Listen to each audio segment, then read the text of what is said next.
I think that leadership in the police department has done the best job ever in the history of the department. County Executive Ed Mangano picked Thomas Dale to lead the Nassau County Police Department 2 years ago. Dale appeared to be an outsider, a veteran of the NYPD who was picked to impose discipline on the department. 2 months ago, Mangano had only praise for his police commissioner. So why was Dale fired?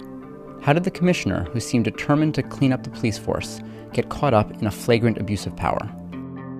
The answer has to do with close ties between top police officials and Nassau's political class.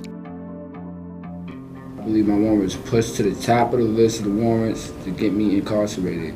The story of Dale's resignation starts with Randy White, a 29-year-old Roosevelt man who testified to campaign irregularities that would keep former Freeport Mayor Andrew Hardwick off the ballot in this year's county executive race. We don't want Tom Suozzi, period. Hardwick's failed candidacy was part of a GOP effort to siphon black votes from Democrat Tom Suozzi and keep Mangano in office. That strategy was backed by Gary Milius, a staunch Mangano ally and the operator of Oheka Castle in Huntington. Everyone knows that Gary and I are very, very close friends, and we made this clear to the public. He explained to everyone that we're good friends and that if I needed help, he was going to help me because he didn't like what happened in Freeport. Milius isn't just a friend of Hardwick's. He's a politically connected businessman who is invested in the re-election of his friend Mangano. So when Randy White testified against the Hardwick campaign, he was directly at odds with the interest of Milius and Mangano. That's why the Hardwick campaign was so interested in discrediting Randy's testimony. 2 days before he was due to reappear in court, White was visited by members of the Hardwick campaign, and shortly afterward, he was stopped while on a Nassau County bus. So I'm over to Hempstead. We was like over by Kennedy Park. I was stopped by, 3 detectives in suits. And one of them asked me, "Are you Randy White?" And I said, "Yeah." So he told me to stand up and put my hands behind my back. I said, "What's this for?" He said, "You have a bench warrant." Stopped the bus in the middle of a movement. The orders to pick up White were set in motion by Commissioner Dale, who was responding to a request from Milius to get involved with the case. There's no evidence that Mangano asked his police department to get involved, but he didn't need to. When Dale got the call from Milius, he knew what it meant. For Dale to keep his job, Mangano had to get reelected.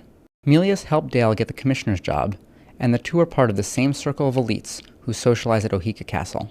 When Milius wanted to help the Hardwick campaign by influencing a witness, all he had to do was ask. If that happened, that's a message. I mean, that's a message. If he had been stopped driving a car, if he had been stopped doing anything, and they popped this up, I would have...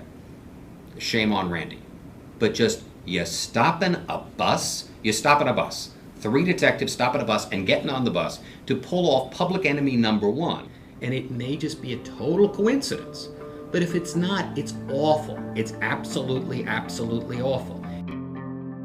It doesn't appear that Mangano was involved with Randy White's detention, but his lack of leadership set the stage for an unelected civilian to interfere with the department's operations. I did not talk to anybody on that particular subject that you're raising, period. But you did, all right, what about after it happened? No. I mean, it's come to my attention that there's, that they're looking into a certain allegation, and that's it. Need to follow the justice system, and they're done. Mangano was right to ask for Dale's resignation, although it's clear from the evidence that he had little choice. Dale's use of the force was an egregious overreach of authority.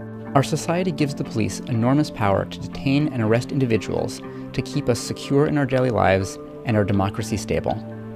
It's a power that must be exercised within the strictest limits of our Constitution and laws. To portray such a trust by using policing powers to selectively harass and intimidate perceived political opponents is nothing short of thuggery.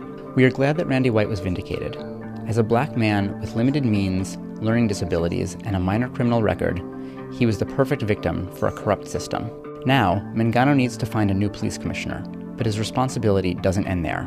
He and the new commissioner will need to change the department's culture to ensure that police officials cannot be manipulated by political interests. Mangano and his new chief need to personally vow that their decisions won't be compromised by their cronies or influenced by partisan politics.